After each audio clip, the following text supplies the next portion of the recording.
babu en kitabu en babu 8 dambugal jeetata ɓangal fi ahkamil mashi no yewta en fi ñawore maskugol ngol alal huffayni e hoore huffuji ɗen ɗiɗi wa gayri ma ko hina kanje ɗiɗi min al hawaili immorde heedodeji waɗaɗi. musidɗo an julɗo faamu inna dina nano dina min islamu kan dinu yusrin ko dina newende la dina mashakkatin wona dina sattende wa harajin e ɓittende. yada'u ka waɗanay li kulli halatin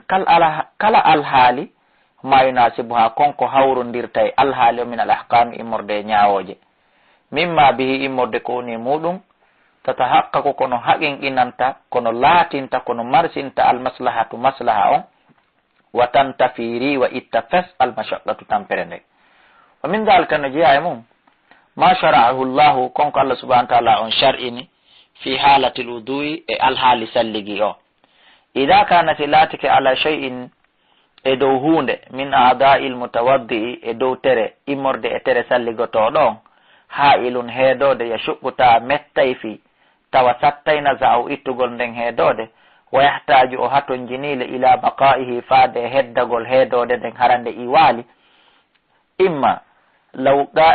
imma li wiqayati rijlain amma hunde yanude ka koyɗe aligoy wonde ka koyɗe kal huffayn wano huffuji ɗen ɗiɗi waɗa haywima ko nanditata e ɗum bi mana wano soksiji ɗin ɗiɗi aw li wiqayati ra'si ma hunde yanude ka hoore aligoy waɗande ka hoore kala amamati wano metelolngol ma ɗum tiggare sonnajo hara ko hakkude worɓe jananɓe woni salligade wa imma li wiqayati jurhin ma ɗum amma yanugol barmiji hara ɗum no haɓɓa keɓɓule no huɓi ma no heeli ma no barmi no koola wana hawi e ko nanditata e ɗum kal jabirati kal jubayrati wano keɓɓule wana hawi ha e ko nanditata e ɗum. fa inna shari'a anduno shari'a o rahasa himo newinani lil mutawaddi wonande salligotoɗon an yamsande o maskata ala hadihi l hawail e dow ɗi heedoji ɗi kontuɗen ɗo fof hara ɓandu ɗum me maka hara heedo nden ittaka keɓɓule ɗen ittaka ma huffuje ɗen ittaka ma metelol ngol ittaka. wa yaktafi bidalika o yonitora ɗum ɗon wa yaktafi o yonitora bidalika maskugol ngol annazi ha gayi ittugol ko ɗum woni soksiji ɗin ma ɗum huffuje ɗen wa gasile lotugol ma tahtaha konko woni ley muɗum tahfifan minhu ka newinangol mo tahfifan ɗum ɗo ko newende minhu immorde ka makko kanko Allah subhanahu wa ta'ala ala ibadi ko waɗi e dow jiyaɓe makko ɓen wa dif'an e ka duñugol itta lil haraji wonande ɓittende nden e sattende nden anhum e gaye maɓɓe kamɓe jiyaɓe makko ɓen. fa amma masul khuffayn amma maskugol huffuje ɗen ɗiɗi aw ma yaqumu ma konko daroto makamahuma lonto majji kanji ɗiɗi remplacement majji kanji huffuje ɗen ɗiɗi minal jawrabayni immorde soksiji wal iktifai bihi e yonitorgol maskugol ngol an ghusli rijlain gayi lotugol koyɗen fa wonu sabitun ko sabutu ɗum bil hadith ka hadisaji a sahihati selluɗe almustafidati ko ɗum woni nafoje almutawatirati jokkodirɗe fi masihi fi masgugol makko kanko nelaɗo sallallahu alayhi wa sallam fil hadari ka o tawa bi mana ka o woni ka makko wa safare ka voyage fo wa amruhu e yamirgol mo bidalika ɗum wa tarhisi e newnugol mo fihi e fi on maskugol. hino ɗo qala al hasan oɗo maketeɗo hasan o maki haddasani yewtilan 70 capanɗe jeeɗiɗo min ashabi rasulillah immorde sahabaɓe nelaɗo en sallallahu alayhi wa sallam amma ono nelaɗo masa o maski alal huffayne dow huffuje ɗen ɗiɗi. wa qala an-nawawi imam nawawi kadi maki ruya fillama almasu maskugol ngol al huffayne dow huffuje ɗen fillike ɗum halay ɗum tagore la yahsuna nde andanɗa hoorema kontota ko min sahabati immorde sahaba saabu ɗuɗugol maɓɓe. wa qala al imam ahmad maki laysa fi nafsi alaka wonki am min almasi immorde maskugol shay'un hay hunde bi mana ko tawata hino lurra e mum fihi no mum 40 hadisan hadisaje capanna yani nabi yettade annabajo sallallahu alaihi wasallam yewtude fi maskugol. wa qala ibnu al-mubarak oɗo maki wa ghairi e ko hinamo kanko laysa fil masi ala e fi maskugol hoore huffuje ɗen ma metelolngol ala huffayne hoore huffuje ɗen bayna sahabati hakkude sahabaɓe ihtilafu lutodiral ɓe fop maɓɓe heɓe fotti ɗum huwa ɗum jaizun ko dagi ɗum. wa naqala hino eggi ibnul mundiri oɗo wi'eteɗo ni wa ghairi e ko inamo ijma'u fottangol al ulama jomiraɓe gande ɓen fop ala jawazihi e dow dagagol muɗum wa ittafaqa alayhi no fottirni kadi e hoore mum ahlu sunna wal jamaa enen dentalu etengal ngal ahlu sunna wal jamaa bi mana jokkuɓe ko nelaɗo jokkuno kon wonɓe rewirde Allah non nelaɗo rewirno Allah non ko ɗum wiyete ahlu sunna wal jamaa bi khilafil mubtadi'a sabu lutondirgol e bidia on e ko fuɗɗita kon alladina ɓen la yarawna ɓe yi'ali ɓe famali ɓe jaɓali jawasahu dagagol muɗum e lutondirgol e ɓen ɗon jomiraɓe ahlu sunna jamaa ɓen fof hino fottani dagagol maskugol ngol e lutondirgol e lurrugol e ɓe ɗo fuɗɗitiɓe wi'uɓe kañum yi'ali dagagol ɗum wa hukumul masihi ñawore maskugol ngol ala huffayne hoore huffuje ɗen annahu ɗum nawes ko farilla kono ruhsatun ko newnande nde Allah e nelaɗon newnani en wa fa'alahu nelaɗo golli ɗum wa fi'luhu ko gollugol ɗum ngol bi mana ko maskugol ngol afdal ɓuri moƴƴude min nasil huffayn di yuppugol huffuje ɗen ɗiɗi ma soksiji ɗin ɗiɗi wa rasuluriji ɗen e lotugol koɗɗen ɗiɗi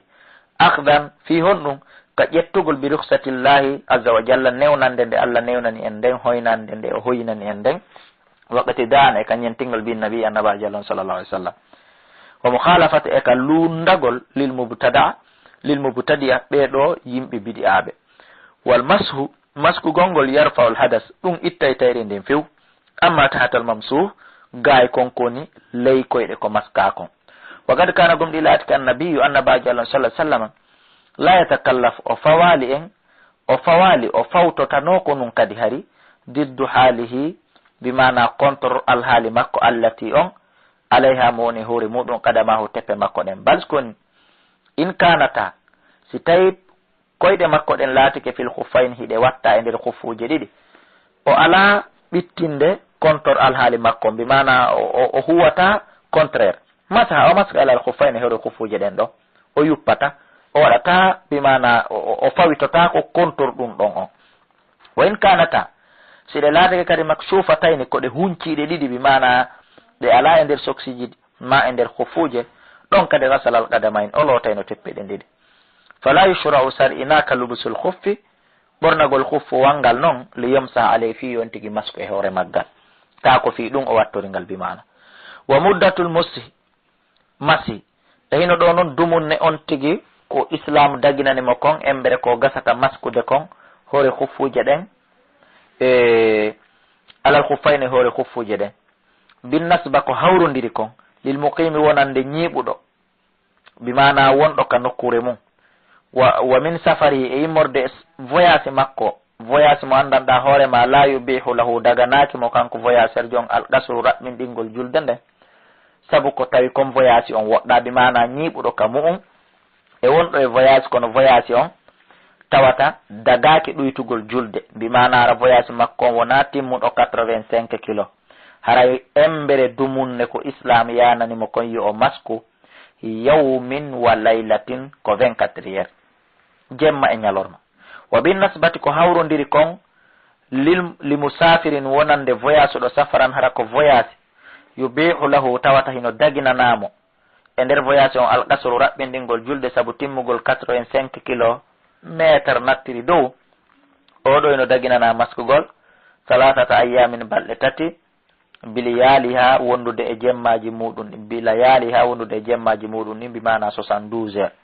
lima rawahu saabu ko filli ko muslim imam muslim anna nabiya wonde annabaji Allah sallallahu alaihi wasallam qala o maaki lil musafirin oɗani voyageur ji on maskugol salatata ayyamin balɗe tati bila yaalihinna wondude e jemmaji mum ɗin walil muqimi no dagani ñiiɓuɗo on e voyageur jo kono hara voyage makko on timma e embere ko julde ɗuytete yawmin wa laylatin yemma e ñalorma mi mana 24 heures wabtida'ul mudda e fuɗɗa hino fuɗɗo noon dumunne nden ko gasete maskede ɗon fuɗɗagol maskugol ngol hino fuɗɗo fil haalatayni e ɗi alhaaliji ɗuɗiɗi yakunu hino laato min alhadasi immorde e tayre nden badal labusi ɓaawo on tigi wattike huffuwal ngal ila ka on tigi watti ɗon huffuwal ngal salligi a moƴƴi watti e huffuwal ngal ma ɗum metelel ngol ila ka o heɓi tayre hande kadi si o ari salligagol ko ɗon o fuɗɗoto maskude li anna al hadasa saabu no tayre nden huwal mujibu ko nde on ko waɗɗinta lil wudu'i salligi on ko nden kadi waɗɗinta maskugol ngol wali anna jawaz al masi e wonde kadi dagagol maskugol ngol yabtadi hino fuɗɗo min al hadasi immorde tayre nden fa yakunu ɗum laato ibtida'an fuɗɗande al muddata dumunne min awwali jiwari mashi min awwali jawasil mashi immorde arande dagagol maskugol ngol wa min al ulama'i hino jeeya jomiraɓe gande ɓe man yara on yiwɗo on faamuɗo an ibtida'il mudda wonde ka dumunde nde fuɗɗotoɗon yakunu ɗum wonay min al masi immorde e maskugol ngol ba'da al hadas ɓaawo tayre nde waɗi jon noon shurutul masi sartiyeji maskugol ngol alal khuffayn e hoore khuffuji ɗen ɗiɗi wona hawima e ko nanditata e majje ɓaɗon ande en adduno sartiji salligiɗi ko be adden kadi sartiji maskugol ngol awalan ara nun ɗum e nder ɗi sartiji no gasa ɗi wona tun ɗi tati no gasa ɗi ronka ɗuɗude yustaratu ina sar'inana lil masi wonande masko on alal khuffayn e hoore khuffuji ɗen ɗiɗi wa ma yaqumu e masko kala ko lontoto ko dartoto ko wonata maqamahuma e remplace an ɗeɗo khuffuji ɗiɗi minal jawaribi immorde soksiji wona wiya ko nande tatay ɗum mo sartinana an yakuna nde laatto al insanu neɗɗon haala lubusihima hara sa'i ka o ɓornoto ɗon ka o wattato ɗon khuffuji ɗen ma soksiji ɗin ma sanga ka o waɗata ɗon metelongol hara ala taharatin himoye dow laaɓal minal hadasi morde tayre bi mana mo salligi ha moƴƴi lima fi sahihaini saabu kon ton ka sahih bukhari ka muslim wa gayrihima ko hina ɗin ɗiɗi anna nabiya wonde annabajo allah sallah sallam qala o maaki lamma arada tumande o faalano nasa huffahi ittugol huffuje makko ɗen ɗiɗi waho tawi kanko yatawadda e mo salligi ɓe maaki o da'ahuma tertoɗe ɗon accutu koye ɓe huffuje ɗen ɗon ta ittude fayni mi adhaltuhuma mi wattike ɗe tahira tayni tawi koyeɗe an ɗen hino laaɓi on yii ne laaɗo salligi laɓɓini koye ɗen ha gayni si ɓe watti jaka wa hadis e hadis kaɓe inni ɗon amarana ne laaɗo yamirimi an namsaha annu massi hande men maskata alal huffayni hoore huffuje ɗen ida nahan sayoni mene adhalnahuma min wattike ɗe ala tuhurin e hoore salligi wa hada wadihu dalala ɗum ɗo ko dalilu feeñuɗo laaɓuɗo ala istirati tahara e dow sartinegol salligagol ngol taw indal lubsika sanga o ɓornagol lil huffayni huffuji ɗen ɗiɗi falaw kana sinno o laatike haala lubsihima sanga ka o wattotoɗo ɗe muhdasan himo wonde e tayre haray ɗon lam yajis dagotako almasu maskugol alayhima e hoore majje ko sarti ara noon noon bimana sarti ara noon ko salligagol ha gayna si watto huffuje ɗen haray hande kadi ila ɗon himo wawi maskoyde tun hoore mum ɓay salligi hino ley saniyan ɗimmum ɗum e sartiji ɗin wa istaratuni no sarɗina an yakuna al huf nde wonata huffuwalngal wona hawihi e ko nandeta tawimu bahan hara ko dagi ɗum wona hara ko soksiji harmuɗi ma ko guril harmugel moƴƴina huffuje ɗen e ko nandeta tawi ɗum fa in kana si laatike maksuban huffuwalngal ko jattangal ma ɗum ko ɗum woni e soksiwolngol ko jattangol ma wujjangol ma metelolngol aw hariran ma ko coñci hariri bin nasbati e hara ɗum ɗo noon koko dambali rajuli wonande ko ɗum woni worɓe ɓen ɗum ɗo koko bimana koko damba e worɓe ɓen amma si innama tun hariri so tawi woni ko sonnaji ɗe andara en ɗon no dagi lam yajus haray dagotako almasu maskugol alayhi e hoori ɗum ɗo li anna al muharram saabu hunde harmune nden la tustabahu bihi daginta e mayre daginantande ar rukhsatu newende nden hoynede nde salamu aleykum salisan dar sartitata ɓon o stratu no sarɗina kadi no sartina an yakuna nde laatto al huffu wangal wona hawi e ko nantata e mum satiran tawa ko suumu ɗullirijili wonande koyngal ngal fala yamsahu alayhi e on tigi maskata e hoore huffu wangal ida lam yakun si ngal laataki dafiyan ko ngal huɓutungal muhattiyan suddungal lima yajibu wonande konko waɗɗi gaslihi lootugol mum so tawi woni soksiwol ngol ma ɗum hoffowal ngal ngal suuma embere teppere nden fo muɗum haka kolɓule haka duwa hattede salligede ɗon so tawi woni fo muɗum suuɗaki ko feccere koyngal ngal woni mo feccere nden ala haray ɗum ɗon wawatake maskede e hoore muɗum bi an kana wonode laatoto nazilan hara hino jippi anil kaaɓe ga e kolɓule ɗen aw kana ma laato bafiyan hino huuɓiti e lakinnaw koni tun kañum la yastiru tawa suuɗa arrijili koyngal ngal li sifaihi aw hiffatihi wonande sifa muɗum on li sifaihi wonande yaajugol muɗum ngol aw khiffati ma ɗum ɗewlugol muɗum ngol foy gitagol muɗum ngol kal jawrabi wonno soksiji ɗi andanɗa hoorema gayre safiqin ɗi andanɗa hoorema wona teŋuɗi ngaɗuɗi jogui fala yamsu haray masketake ala dalika e dow ɗum ɗo kulli fof li adami satrihi saabu wasegol ko tawi kon ɗi suuɗa teral salligetengal ngal ko sartiji ɗinni wa yamsahu on tigi maskay kadi alama yaqumu kala ko lontoto maqamal khuffain lontande bimana remplace khuffuji ɗen ɗiɗi fa juusu hino dagi almasu maskugol alal jawra ɓe hoore soksiji assafiqi ɓiƴiɗi ɗin kooluɗi ɗin koyngal ngal assafiqi kooluɗi ɗin en faami ka alladi ɗin yastiru rijil e sudduɗi koyngal ngal min sawfin foti noon soksiji ɗin ko immorde e leeɓi aw gayri ma koyna ɗum foti ko coton yo taw tun hara soksiji ɗin ko laaɓuɗi dagiɗi li anna nabia sallah sallam saabu nelaɗo allah masaɓe maski alal jawrabayn e hoore soksiji ɗin ɗiɗi wonna alayn e paɗe ɗen ɗiɗi rawa ahmadu wa gayrihi wa sahahu tirmidi wa yastamurru on tigui dumoto almasu maskugol alayhi e hoore ɗum ɗo ila tamamil mudda ha timmugol dumunde nden ɗum ko 24 heures wonande jooɗiɗo 72 heures wonande voyage o duna ma yalbisu ko alda e konko o wat e konko ɓurni fawqahu hoore muɗum min khuffin duna ma yalbisu e ko woori bimana ko alda e konko ɓurni fawqahu ɓuri ɗum ɗon min khaffin immorde e paɗe aw naalin ma ɗum pettuje wo nahwi e ko nantata e mum wala ta'asiri wona battingol kadi li takrari e wonande fillinnagol hul'ihi wa lubsihi yuppugol e wattagol sono kala hino ittude soksiji ɗin sono kala no wattade ɗi sono kala no ittude ɗum ɗon kadi haray dagaki labaka ida kana si o laatike gaddu baɗa gomɗi o fuɗɗike tun almasa maskugol alal jawraɓe e hoore soksi wongol wona yo ittugol hande kadi par ce que so itti tun ko maska kon hoorema ara wetti salligi o wa juusu no dago almasu maskugol alal amama e hoore metelol ngol kadi ɗon kadi toujours bi chartain ko saabu sartiji ɗiɗi ɗon kadi be condition ahaduma sarti ara noon takunu metelol ngol laato satira tan konngol suddugol e limalam e tajiril aada to konko tawata aada on dogali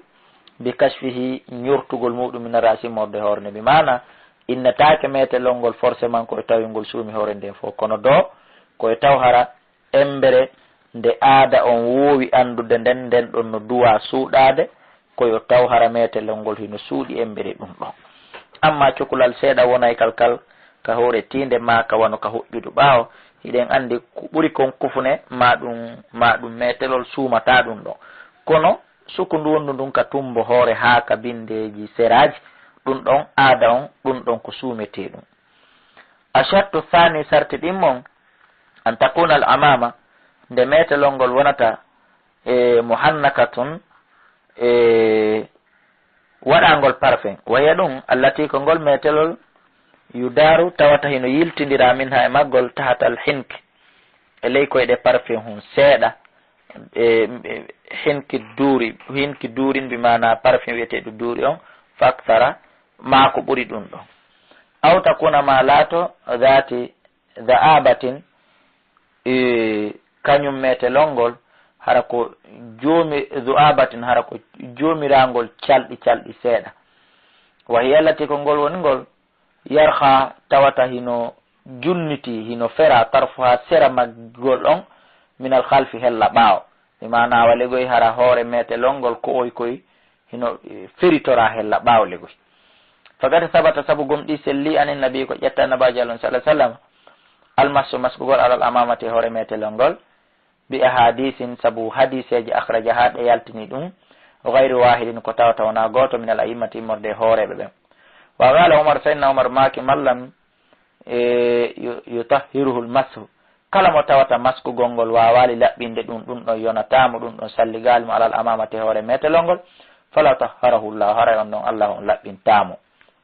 wa innama yajuzu andu ko dagi almasu maskugol al khuffain e hoore khuffuji ɗe ɗiɗi wal amamati e metelol ngol fi taharati kaka salligi ko e fi laaɓugol min al hadasil asgari iwa e tayre tosokere nde wa amma al hadasul akbar amma noon tayre jande nde amma tayre jande ne bi mana lotagol longal fala yamsaw ɗon masketake de ala shen e dow hunde min dhalika e ɗiɗi kontuɗen ɗo fi e nder muɗum mo heɓi janaba o ittay soksi o ittay hufu o ittay metol o ittay tiggare foof o bu'ina to o ukko e ndiyan ɗan o looto ha o laaɓa longal ngal bar koni yajibu ino waɗɗi e rasulu lotugol mata tawma kala koni ley hufuje ɗen e soksiji ɗin e metelol ngol wa yamsahu on tigi maska noon hande kadi alal jabirati e hewre keɓɓule ɗen si tawi mo mari keɓɓule himo helima himo huuɓi ɗum hino haɓɓama mo barmi ɗon no koola haray ɗum ɗon kañum toujours hino newnana yon tigi lootu ɓandu sellu hedditin ɗum ɗon o maska hoore mum en faami ka waya ɗum a awa ɗum ko wano keɓɓule wona ha wiya e ko nandita tawi ɗum on faami tarbatu haɓɓa ɗum alal kasiri hoore ka heli ɗon ma ka barmi ɗon ko yumsaw haray ɗum ɗon maskete ala damadi e dow e duumode alladi nde yakunu laatinde ala damadi e dow kaɓɓol alladi ngol yakunu laatingol alal jerhi e hoore barme on wa kadhalika ko wano noon kadi yamsaw on tigi maskay e alal lusuku alladi yujalu alal quruh alal lusuku e dow kaɓɓi e dow ko haɓɓa ko koola alladi ɗum yujalu waɗete ɗum alal quruhi e hoore barme on tigi maska e hoore ɗum kadi kullu hadi l ashya kala ɗi piji ɗo fop yumsaw maskete alayha e hoore mum ka salligi o ka longal o e bi sarti noon an takuna nde laatoto ala qadaril haaja ko e hoore embere haaji on bi mana keɓɓule ɗen ma ɗum bandu on ma linsere nden ma koolon ta ko embere ittiri ko huɓi kon ma ko ittiri ko heli kon ma hay sino feƴƴi ɗon seeɗa tawa ko fi ko heli kon no jogidiriɗa ko saabu ɗum ɗon feƴƴini amma si tawi woni haɓɓama e hoore ko ñawi kowo e hoore ko selli kowo kaɓɓol ngol ma ɗum keɓɓule ɗen feƴƴitoyi haray maskugol ngol ka tata ɗon hino feƴƴini e kaɓɓol ngol hino wawno ronkude hewtude ton hara barme on hino suuɗi kala ko tata e kaɓɓol ngol feƴƴinama ɗum ko alda e haaju yo feƴƴintine haray hoore ton sellataka maske en faami ka fi haytu nokku takunu laato alal kasri mi mana kaɓɓol ngol wona e hoore ko heli kon tum awil jurhima hoore barmi on tum wama garaba min e konko ɓatti ɗon par ce que wata wonde hoore ko heli kon tum ko be ko selli kon seeɗa takkore haɓɓe hoore ka selli ɗon fino tokkora masalan koyo taw koye hoore barme on ma e hoore ko heli kon e binde tere ɓattiɗe ɗen seeɗa bi mana e yoga e appartement koyngal ngal ma jungo ngon seeɗa mimma la budda immorde konko tata ferew ala min wadi ha alay immorde e waɗugol kaɓɓol ngol ma keɓɓule ɗen e hoore mum li ta'addi e fiyo ɗum ɗon tottu mo himmata ha himme muɗum bi mana himme ko woni saabu kon ha haɓɓa fa in tajawazat si tawi to woni kaɓɓol ngol ma keɓɓule ɗen feƴƴinama ladral hajarati embere haaji on lazamahu haray waɗɗike mo naza ittugol ma zada kala ko tata hino ɓeyditi anil haajati e haaju on tigi lotta ley ton way jusino dago almaso maskugol alal jabira e hoore ko ɓule ɗen wona hawiwawi ko nandita tawi mum fil hadasil asgar ka tayre tokko sere wala akbare e kan jande walaysa lil masihi wonali noon hino woodani masko on alayha e hoore mum waqtun muhaddadun waqtu haɓɓaɗo wonande barmuɗo ma helɗo ma huɓuɗo so tawi woni kool ma ɗum keɓɓule ma ɗum bandu ma kala ko woni kon haɓɓama e hoore ɗum ɗon on ɗon maraddu mum ne wigol ko e nder balɗe tel o maskata ma ko e nder leer tel haray ɗum ɗon ala ton ko fi hon ɗum balis kono yamsaw kanko o maska e alayha e hoore ɗum ɗo ila nasiya ha hitande ɗum ɗo itta o aw bara ma ha hitande selli o ma tata barme kon kon e ley mum le anna massa ha saabu maskugol muɗum ngol lejili darura ko saabu lorra ilayha koni kon e faade muɗum en tant que lorran i waali maskete fa yataqaddar bi qadrati darura haray ɗon kadi eɓɓete embere lorra on bi mana haray ɗon kadi dato on ko waɗeteɗo embere lorra on embere balɗe ma lebbi ma jonte ma duuɓi wo ko tata barme on sellali haray ko embere ɗum ɗon ko maskete wa dalil ala mashil e dow maskugol al jabirati keɓɓule ɗen hadis jabir ko hadis jabir radiallahu anhu qala o maki harajna min yaltuno fi safarin e nder voyage fa asaba rajulan heeɓi gorko gominna amen hajarun hayre bi mana hayre fiɗimo o barmi fa shajaha o barmi fi rasihi ka hoore makko thumma ihtalama ko ɗoni refti noon ɓaawa o barmi ɗum haɓɓama o hoyɗitoyi o heɓi janaba fa sala ashabahu o landi sa ɗimmoɓe makko ɓen ko honno hal tajiduna li tawsi on yiyanilan tawsi on tawanila ruksatu newede ka dina bimana newna nede fitta yamum fi tamagol hara mi lotaki longal ta ndiyan ɗan naati o barme galuɓe inni ma najidulaka minen mi yiyanalima de ruksatu newna nede mi yiyanalima newna nede ronkugol lotagol longal ngal wa an tan takdiru alal ma hiɗa wawi gollitide ndiyan ɗan on say nde tawno ko dalil ɓeni ɗaɓɓude o heɓali dalil ko tata hino sellinanamo no daginanamo yo tamo on say faktasala o looti longal ndiyan ɗan naati e barme on woni saabu makko famata o maayi falamma gadimna wonɗo fillade hadise on o wi ɓay men ari ala rasulillahi kanelaɗo allah sallllahu alayhi wa sallam akhbara bidalika ukhbira bidalika o humpita ɗum wonde feƴƴiɗini fa qala nelaɗo maki gataluhu ɓe warimo ko kamɓe tigi warimo ko honɗum ɓe innirantamo dagaki ka o tamo ɓe yiyanalimo newnande nde o tamoto asikkay ko kamɓe on shar'inaɓe ɓe warimo qatalahumullahu allah wari ɓe e warimo ko kamɓe tigi warimo allah wari ɓe manana kamɓe warimo alegoy kono ko kamɓe sabimbini yo maayo ɗum haray hino holla en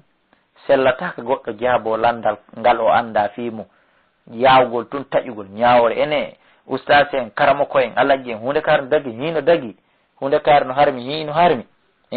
tawata ko alda e tippugol e bindi ko hunde fawayde goɗɗo sabimbina nayde goɗɗo heɓugol kuddinelaɗo ka ɓeɗo dari ɗon harminanimo hunde daginode bimana no dagino ka o tamo ɓe harminanimo ɗum o looti o maayi kanelaɗo huuɗi ɓe ɗon o maaki allah huuɗi allah wari ɓe haray kadi kala tewiɗo pas kadi jaabi tun saabu bewre ma ɗum ɗaɓɓugol inde o ala gandal e mum yo allahu on dandu nde o ronkude natude ɗon kanko kadi en amin en faami ka nelaɗo maki ala saalu ene ɓe wawatano landade ida lam yalamu si ɓe anda ɓe sela dagingol ko harmima harmingol ko dagi ɓe watano landade janggoɓe ɓen faynama shifaul ayi sabuna ande ko woni lekki tampere nden asual ko landagol lekki tampere e lekki sonja ko landagol anduɓe ɓen innama kana yakfihi ande ko woni laati nokke nde yonayno o an yatayamama nde o tamata nde o tamoto remplace a lotagol longal ngal wayu asabu o haɓɓa ala jurihi e hoore barme makko hirgatul linsere tumma yamsahu alayha refti o maska e hoore nden ɗon linsere ɗum ɗo yona ni nomo o feƴƴa juula ella ala rawa abu dada ibnu majah wa sahu ibnu sakn haray ko ni woni no cheikhujo on salih ibnu fawzani woni no addiri ñawore fi maskugol ma tamagol foti ko longal foti ko salligi wonande oɗo jogiiɗo ngantu o andi noon ko figiwni no metti fi kala ko on tigi faala faltanede ɓuri ɗo miɗo yaani yo on tigi noddu ka numéro téléphone ko jemmini wo ko ñalli wo komi jogii occupation sionara miɗo ka hoore darsu miɗo jannude ma miɗo ka bayana ma miɗo e ko nanditata e ɗum haray mi jaaboto on tigi mi ɓeyda mo laɓɓinande ƴettoya dalilaji nde tawno enen wona deftere wotere wona madhabu goto gollirten en ƴettoyay ñawoje ko ka bulughul maram ka minhajul muslim ka alqur'anul karim wawen piitidirde e ñawore nde kanko salih ibn fawzani o addi ɗo nden kala ko tata hulasano e muɗum ƴetten ɗum ɗo inchallah hino numéro téléphone ji ɗi 63 60 53 09 60 60 53 09 67 60 53 09 68 60 53 09 koye ɗi numéro ji noddo ton mi ɓeyda on laɓɓinande nde tawno ko fikewni embere komi wawi ko musidɓe an julɓe jonno mahallul masi nokku ka masketeɗo min hadihil hawa'il immorde ɗi heedodeji ɗo yamsahu on tigi maska e zahir al khuffi ko feeñi kon e huffowal ngal wal jawrabi e soksiwol ngol masketake ley ko dow on wa yamsahu on tigi maska kadi akthar al amama ko ɓuri ɗuɗude ko e metelol ngol metelol ngol si on tigi innali o maska e ngol fof kono taara ko maski ko no ɓuri ɗuɗude ko maskaka kon wa yaktasu dalika hino hirtinana e ɗum bidawa iriha bimana wondude e kaɓɓi muɗum ɗi e keɓɓule muɗum ɗe wa yamsa o maska ala jami'il jabira amma siko keɓɓule kan haɓɓa ma kol waɗa ɗum bande haray ɗum ɗon on tigi maska e hoore mum fof wa sifatul masi hino ɗo pratique hino ɗo sifa no maskirte no tigi tigi alal kuffayne hero kuffuje ɗen kono woni sifa mum o e hino ɗo an yado akonde on tigi waɗata asabi'a yadayhi kolli juuɗe makko ɗin mabulula tayni hara juuɗe ɗen ɗiɗi ko ɓuɓɓiniraɗe bilma e ndiyan ala asabi'i rijlayhi ka hoore kolli koyɗe makko o ƴetta kolli juuɗe makko ɗin o waɗa ka hoore kolli koyɗe makko on faami ka summa yamurruhuma refti o rewna juuɗe ɗen o adda ɗe ila saaqi ha ka belenji makko bimana o ƴetta juuɗe ɗen o waɗa ka hoore kolli koyɗe o diifa ɗe ha ɗe hewta ka coddulol ha ɗe hewta alegoy ka beleru ko ɗum wiyete maskugol konno warrata yamsahu o maskira arrijilil yumna jungo ñamo ngon bil yadil yumna jungo ñamo ngo hara ko jungo ñamo ngo o diifi ka koyngal makko ñamal